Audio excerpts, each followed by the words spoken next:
కులము, గోత్రము, ఫలానా ఫలానా అంటే నువ్వు బేసిక్ గా అనుసరిస్తున్నది క్రీస్తును కాదు, నువ్వు అనుసరిస్తున్నది మను. నన్ను కూడా ఇలాగే అడిగారు. నేను మా పిల్లల్ని తీసుకెళ్లి జాయిన్ చేయడానికి వెళ్ళాను స్కూల్లో.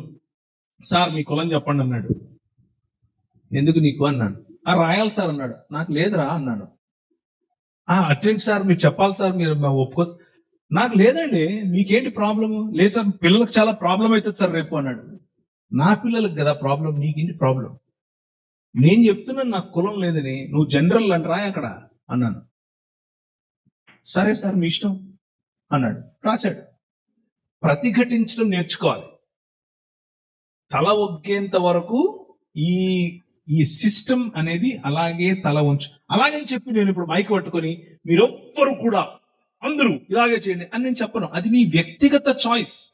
ఉదాహరణకు భారతదేశంలో మత ప్రలోభ పెట్టి ఒక మతంలోనికి మార్చటానికే ఈ BCC అనే యాక్ట్ వచ్చింది. మళ్ళీ చెప్పనా? ప్రలోభ పెట్టి ఒక మతంలోని ఉంచటానికి ఈ రాజ్యాంగంలో ఉన్నటువంటి ఈ సవరణ జరిగింది. అంటే హిందువుగా నువ్వు ఉంటేనే నీకు SC ST రిజర్వేషన్ ఉంటుంది అని చెప్పేటటువంటి ఈ ఆలోచన ఒక ముగ్గు. ఆ ముగ్గులో బడుగు బలహీన వర్గాలకు చెందిన వారు క్రైస్తవులవ్వకుండా బలవంతంగా ప్రలోభ పెట్టి గవర్నమెంటే వాళ్లను ఒక మతంలో ఉంచుతోంది. ఒక ఆయన అన్నాడు, ఇప్పుడు నువ్వు ఒకానొక సమయంలో ఎస్సీగా ఉన్నావు, క్రీస్తును తెలుసుకున్నావు, బీసీగా రా అన్నాడు. అరే నాకు కులమే వద్దంటుంటే నువ్వు బ్యాక్వర్డ్ కాస్ట్ అంటావేంటి? నేను బ్యాక్వర్డ్ ఏంటి, నేను అందరికంటే ఫార్వర్డ్ అని చెప్పండి. పాయింట్ అన్న, కొంతమంది రిజర్వేషన్స్ అనుభవిస్తున్నారు, వాళ్ళు ఇబ్బందులు ఎదుర్కొని ఉన్నారు, ఇప్పుడు వాళ్ళకి అవి కావాలి. నేను అదే అంటున్నాను. సో నేనేమంటున్నానంటే ఇది అవసరం లేదు. అవసరం లేదు అంటే అవి కోల్పోతారు కదా. నేనేమంటున్నానంటే నీకు కులమే అవసరం లేదు అన్న స్టాండ్ తీసుకో, లేకపోతే నీ పైన జరిగిన అన్యాయానికి పోరాడుతూ అందులో ఉండు. అది జరిగింది అన్యాయం, మీ పైన జరిగిందని చేయట్లేదు, మీరు కంపేర్ చేయట్లేదు. లేదు, మీ వ్యక్తిగత చాయిస్ అని చెప్తున్నాను. నేను తీసుకున్న చాయిస్ ఇది. నాకు కులమే లేదంటుంటే నువ్వు BC అంటావు, OC అంటావు, FC అంటావు ఏంటి? అరే సీనే లేదురా బాబు అని చెప్తున్నాను. నేను ఓపెన్ కేటగిరీ, ఓపెన్ క్యాస్ట్ కాదు, నేను ఓపెన్ కేటగిరీ. నా పిల్లలు ఓపెన్ కేటగిరీ, నా పిల్లలు ఓపెన్ కేటగిరీనే ఉంటారు. యాక్చువల్ గా నేను అడిగినా, సరే మా నాయన పేరు ఇది, మా అమ్మ పేరు ఇది, మా తాత పేరు ఇది, నా కులం ఏదో నువ్వు చెప్పు అని అడిగినా. అలా చూశాడు. అర్థమైందా ఇప్పుడు ఎందుకు నాకు కులం లేదో అని అడిగాను. నా భార్య మధ్యప్రదేశ్, నా భార్య తండ్రి ఉత్తరప్రదేశ్, నా భార్య అమ్మ రాజస్థాన్, నేను ఆంధ్రప్రదేశ్, మేము ఉండే తెలంగాణ. మొత్తం ఇండియా అంతా మా ఇంట్లో ఉంది, నాకు ఏ కులం చెప్తావు అని అడిగా. అలా చూశాడు. ఎందుకు నాతో? నేను చెప్పింది రాయ్ ఓపెన్ అని చెప్పా, నో క్యాస్ట్.